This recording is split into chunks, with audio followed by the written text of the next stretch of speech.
Assalamualaikum warahmatullahi wabarakatuh. Innal hamdalillah nahmaduhu wa nasta'inuhu wa nastaghfiruh wa na'udzu billahi min syururi anfusina wa sayyiati a'malina. May yahdihillahu fala mudhillalah wa may yahdihil fala hadiyalah. Asyhadu an la ilaha illallah wahdahu la syarikalah wa asyhadu anna Muhammadan abduhu wa rasuluh. Allahumma sholli ala sayyidina Muhammadin wa ala alihi wa ashabihi ajma'in. Amma ba'du. Pertama-tama mari kita panjatkan puji syukur kehadirat Allahu ilahi Rabbi azza wa jalla, bahwa sampai dengan detik ini kita masih menerima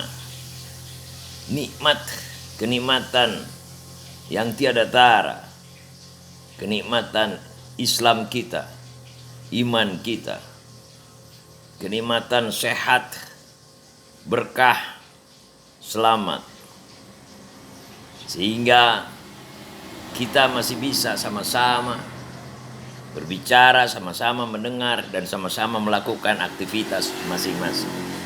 Alhamdulillahi Rabbil Alamin. Yang kedua, kita panjatkan, curahkan kepada Nabi besar kita salawat dan salamnya, Nabi besar junjungan kita, Nabi besar junjungan alam, Nabi Muhammad sallallahu alaihi wasallam.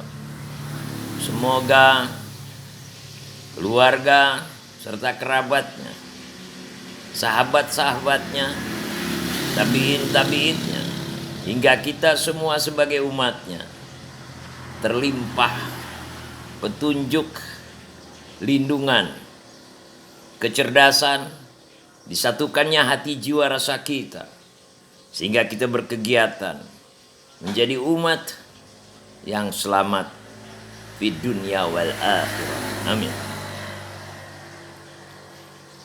Kepada seluruh putra patriot bangsa, wabil khususan umat Islam sebagai mayoritas penduduk di bangsa ini, kita sadar apapun tidak sadar, pasti kita bersepakat. Kesepakatan yang pertama, bahwa para pejuang pendiri bangsa ini berjuang bahu-membahu agar bangsa ini bisa merdeka, bisa terlepas dari cengkraman penjajah sejak Belanda, Jepang.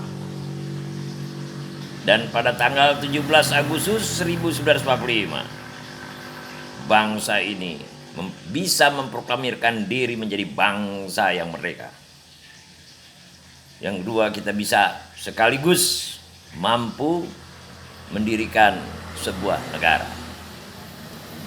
Apa maksud, tujuan, serta manfaatnya? Kita merdeka dan kita harus mendirikan sebuah negara, yaitu agar seluruh kehidupan rakyat masyarakat bangsa Indonesia bisa menikmati kehidupan yang aman, nyaman, rukun, damai, hingga bahagia.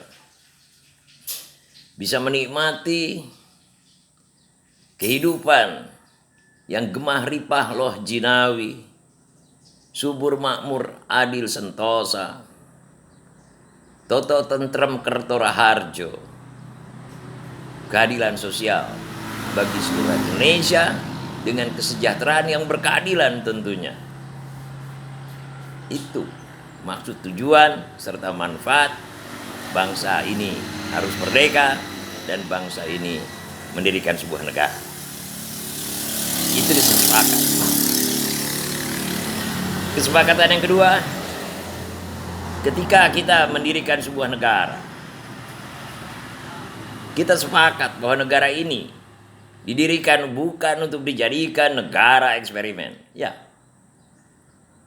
Oleh karena itu, pendiri bangsa ini mempersiapkan bagaimana mengelola negara yang harus pasti bisa tercapainya cita-cita, maksud, tujuan, dan manfaat negara ini didirikan, yang diterangkan di poin pertama tadi, yaitu pedomannya tidak boleh keluar dari Pancasila dengan Undang-Undang Dasar 1945 yang murni dan konsekuen. Yang ketiga, itu kita sepakati. Kita sepakati yang ketiga bahwa setiap jengkal bumi lautan Nusantara, baik kesuburannya, keindahan alamnya, serta kekayaan sumber daya alamnya, itu menjadi sebuah potensi yang bisa menghantar bangsa ini menjadi bangsa yang besar, gemah ripah loh jinawi itu yang sudah tertuang di kesepakatan yang pertama. Maaf. Kesepakatan yang keempat, bahwa kita juga bersepakat sama-sama merasakan keprihatinan yang mendalam. 70 tahun, 78 tahun bahkan bangsa ini merdeka, bangsa ini memiliki negara. Malah selalu terjebak dengan kegaduhan, terjebak dengan debat kusir tanpa akhir, saling menjatuhkan, sehingga 78 tahun bangsa ini merdeka, 78 tahun bangsa ini memiliki negara, tidak dan belum mampu mencapai atau meraih cita-cita yang sudah diterangkan di kesepakatan yang pertama. Luar biasa. Sementara pertumbuhan pendidikan nasional sudah melahirkan intelektual-intelektual yang begitu banyak. Pertanyaannya, begitu banyak melahirkan intelektual, tapi malah semakin gaduh suasana kehidupan, semakin miskin rakyat ini, tetap berselimut kemelaratan. Semakin jauh kesenjangan sosial antara si kaya dengan si miskin, jauh dari keadilan sosial, jauh dari kesejahteraan yang berkeadilan. Astaghfirullahaladzim. Yang kelima, pertanyaannya kenapa seperti itu bisa terjadi? Kita sudah menjadi merdeka, memiliki negara. Ya, kita sepakat negara juga bukan untuk dijadikan negara eksperimen. Kita juga karena memiliki kesuburan, keindahan, kekayaan sumber daya alamnya. Dan kita memiliki pedoman yang terbaik sedunia dengan Pancasila, dengan beserta Undang-Undang 45-nya yang murni dan konsekuen. Lalu kenapa terjadi kemelut, kegaduhan, jauh dari rasa aman, nyaman, damai, serta bahagia di dalam suasana kehidupan mayoritas rakyat bangsa Indonesia? Ini luar biasa.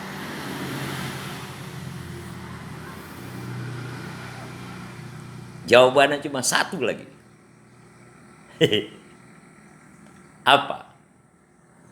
Di dalam mengelola negara, kita meninggalkan ajaran selera ketuhanan yang Maha Esa.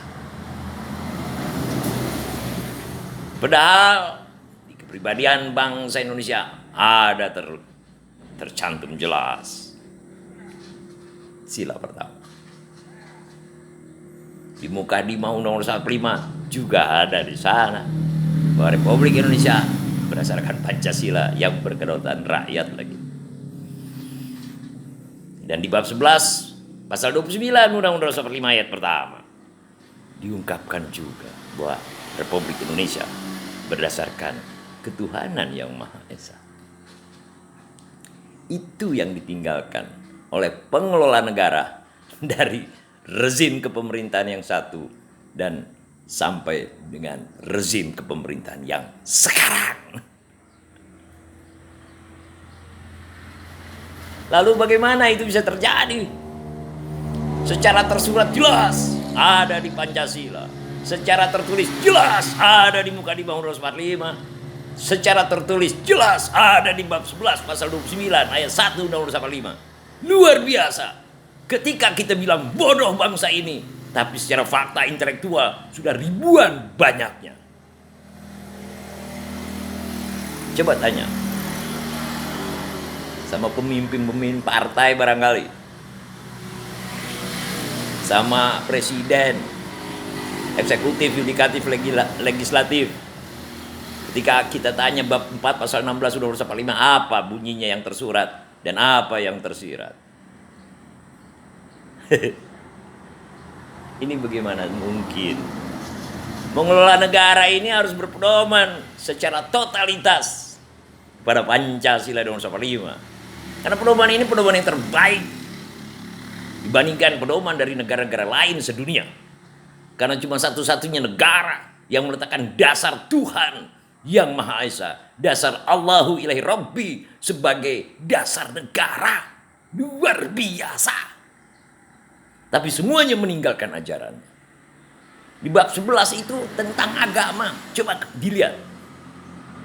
Pasal 29 dinyatakan bahwa Republik Indonesia berdasarkan atas ketuhanan yang Maha Esa. Jadi ketuhanan yang Maha Esa terkait erat dengan ajaran agama. Di ayat 2 dijelaskan juga negara menjamin penduduknya untuk menjalankan ibadahnya sesuai ajaran masing-masing. Terus apalagi yang diteriakan toleransi, intoleran? Ini sangat-sangat luar biasa yang tidak memahami amanat serta konsekuensi dari Pancasila dan 45 di dalam yang harus teraplikasikan di dalam kehidupan dan kegiatan rakyat bangsa Indonesia. Bangsa ini luar biasa pedomannya. Di dalam tanggal 17 Agustus 1945 juga mengandung pesan dan amanat yang luar biasa. Kalau di umat Islam kita, itu 17 mengandung arti 17 rakaat. Berarti pengabdian ada di sana. Berarti ibadah ada di sana. Dengan referensi 17 Ramadan, 17 Zulhijjah, itu sejarah. Sejarah yang harus menjadi referensi. Jas merah. Betul. Bulan Agustus adalah bulan 8. 8 itu 8 asnaf. Titipan Rasulullah. Kita sebagai umatnya harus sering bersedekah, santunan kepada yatim piatu, fakir miskin, janda tua, serta anak-anak terlantar. Luar biasa. Amanat. Tanggal. Hari jadinya kemerdekaan bangsa ini. Begitu juga 1945, 45, 99 Asmaul Husna.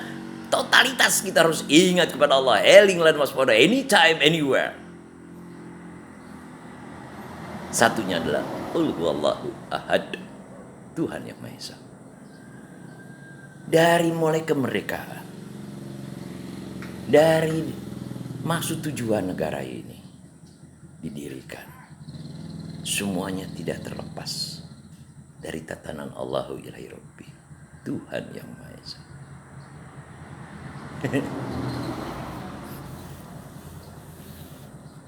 Oleh karena itu, bagaimana sekarang tahapan untuk menyelesaikan permasalahan-permasalahan ini? Cuma satu kok, musyawarah. Tapi musyawarah dengan tatanan yang diatur di sila keempat Pancasila. Kerakyatan yang dipimpin oleh hikmat kebijaksanaan dalam permusyawaratan perwakilan. Itu hikmat kebijaksanaan, itu tatanan Allah. Kita harus berdoa dalam musyawarah. Setiap saat. Siapapun yang bermusyawarah di sana. Kita harus menjauhi caci maki, saling menghina. Ya. Kita harus saling menyejukkan hati. Kita harus rasakan, kita harus bentuk diri kita, duduk sama rendah, berdiri sama tinggi di dalam permusyawaratan itu. Itu isi kandungan hikmat kebijaksanaan.